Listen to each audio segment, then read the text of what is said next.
Selamat datang di channel Pemuja Malam. Jangan lupa like, share, and subscribe ya. Terima kasih. Chapter 11. Terbuai lelaki lain. Pak Adrian memenuhi janjinya. Sepulang kantor, lelaki itu telah menungguku di lobi. Mau tak mau, kaki ini mengikuti langkahnya. Dia berjalan di depanku, sedangkan aku hanya mengekor saja di belakang tanpa banyak bicara. Kepalaku tertunduk, menyembunyikan wajah dari perhatian orang yang mungkin lalu lalang.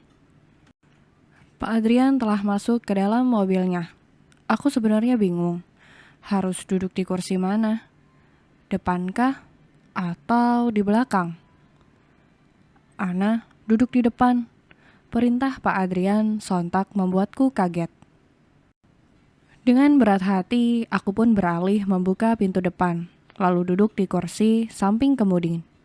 Pak Adrian memperhatikan gerak-geriku dengan seksama. Tampak jelas matanya menatap intens ke arahku. Kurang dari setengah jam, mobil pun berhenti di sebuah restoran bernuansa Jepang. Ini pengalaman pertama buatku selama di sini. Pak Adrian masuk lebih dulu. Dia memilih kursi di sudut ruangan. Kami duduk berhadapan, lesehan tanpa kursi. Aku mengedarkan pandangan berkeliling ruangan. Aku pesankan menunya ya. Suara Pak Adrian mengalihkan perhatianku. Lelaki itu tengah serius membaca menu. Seorang pelayan dengan sabar menunggunya selesai, lalu menyebutkan pesanan. Pak, sebenarnya mau bicara apa? Katanya ada yang ingin dibicarakan serius. Tanyaku hati-hati padanya. Tamannya bagus kan? Kamu suka? Aku berdecak. Pak Adrian menjawab pertanyaanku dengan pertanyaan lain. Bukan dengan jawaban yang aku harapkan. Iya, saya suka. Ini pertama kalinya saya kesini. Terima kasih, Pak. Aku bersungguh-sungguh mengatakan itu. Kamu bisa sering kemari jika mau. Aku akan mengantarkan dengan senang hati. Pak Adrian mengulum senyum. Itu... belum sempat aku melanjutkan kata, pelayan datang membawa pesanan kami. Kenapa? Pak Adrian menghentikan aktivitasnya. Lantas, lelaki itu berdiri, kemudian pindah duduk di sampingku. Kami duduk berdekatan, nyaris tanpa jarak. Makan dulu ya, nanti kita lanjutkan ngobrolnya. Pak Adrian memberikan sumpit. Aku mengambilnya dengan ragu. Jujur, aku belum bisa menggunakannya. Selama tinggal di Malang, kalaupun pernah makan di restoran Jepang bersama rekan kerja, aku memilih menggunakan sendok untuk makan dan sangat enggan menggunakan dua tusuk itu. Tapi hari ini malu sekali rasanya jika harus menolak Pak Adrian. Lantas, dengan sangat terpaksa, aku mengambil sumpit tersebut, mencoba menggunakannya. Benar saja, berkali-kali aku gagal mengambil potongan daging yang telah dipanggang Pak Adrian. Dengan sabar, Pak Adrian mengajariku makan menggunakan sumpit ini. Nah, begini caranya. Coba. Yes, berhasil. Jawabku riang dengan senyum terkembang. Makanlah. Suasana tiba-tiba menjadi hening dan canggung. Kami menikmati hidangan dalam diam. Sesekali mataku melirik Pak Adrian. Yang sialnya lelaki itu juga tengah melirik ke arahku. Ingin rasanya cepat-cepat menghabiskan makananku. Aku pun makan dengan terburu-buru, membuat tersedak. Pelan-pelan makannya, aku tidak akan meminta jatahmu. Goda Pak Adrian sembari menyodorkan minum. Aku mengambilnya, lalu meminum dengan sekali tandas. Ana, kita telah sama-sama dewasa. Aku akan mengatakannya dengan serius. Pak Adrian berucap pelan dan lembut. Bicara apa, Pak? Aku bertanya bingung. Aku menyukaimu sejak pertama kita bertemu di wawancara. Dan aku ingin mengenalmu lebih dekat. Jantungku seketika berdebar kencang mendengar pengakuan Pak Adrian seperti meminum racun untukku. Selain statusku yang telah menikah, hatiku masih utuh mencintai Bang David. Lelaki menyebalkan yang tidak pernah memperlakukan aku dengan baik. Pak, sebenarnya saya telah menikah. Hanya saja di status itu belum dirubah. Maafkan saya. Aku tahu maksud Pak Adrian. Pak Adrian tahu saya telah menikah. Lalu tetap saja Bapak mendekati saya. Mataku terbelalak mendengar kenyataan lelaki ini mengetahui statusku. Jadi dia sengaja mendekatiku walaupun aku telah menikah. Gila. Iya, aku tahu status pernikahanmu yang hanya di atas kertas. Aku juga sangat tahu bagaimana suamimu memperlakukanmu. Yang aku tidak tahu, bagaimana bisa kamu masih tetap bertahan pada pernikahanmu itu. Saya mencintainya. Cinta seharusnya tidak menyakiti, Ana. Dia harusnya memberikan kebahagiaan pada hatimu. Aku tidak akan membiarkan kamu terluka terus. Setelah itu, kami tak lagi bicara. Kemudian pulang, dalam mobil pun hanya diam. Aku sengaja menatap ke samping jendela, menikmati lampu-lampu jalanan yang terjejer di pinggir jalan.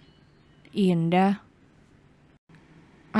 Andai cinta seperti itu, seperti lampu yang menerangi kegelapan, memberi petunjuk pada pengguna jalan tentang arah yang akan mereka tuju. Namun, bukankah lampu itu akan mati jika listrik padam? Sehingga mereka butuh kekuatan yang besar untuk mengisi daya agar terang, mereka tetap bertahan, yaitu Sang Surya. Mungkin cinta juga butuh kekuatan besar untuk terus bertahan, berupa kesabaran. Lantas, sampai kapan kesabaran itu bisa dipertahankan?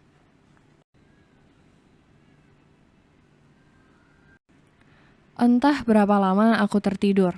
Saat terbangun, mobil telah berhenti di depan pagar rumah. Aku gugup.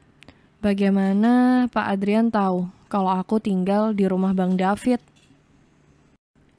Aku menyipitkan mata, memastikan jika rumah itu adalah rumah Bang David. Tidak ada yang salah. Saat menoleh ke kanan, ternyata Pak Adrian sedang menatapku. Kamu sudah bangun? Suaranya lembut.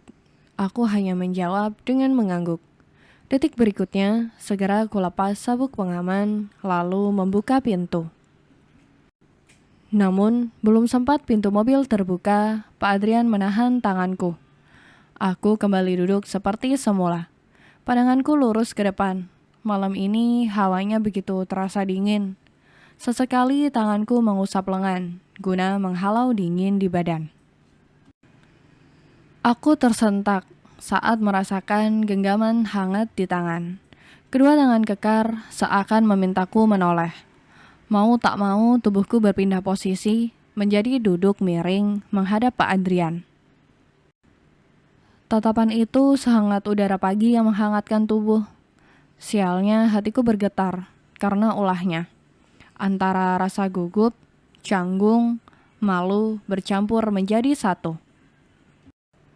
Untuk beberapa saat kami hanya bertatapan saja. Tidak ada yang mengawali untuk saling berbicara. Mataku fokus memindai wajahnya. Namun tiba-tiba sekelebat bayangan Bang David terlintas dalam pandangan.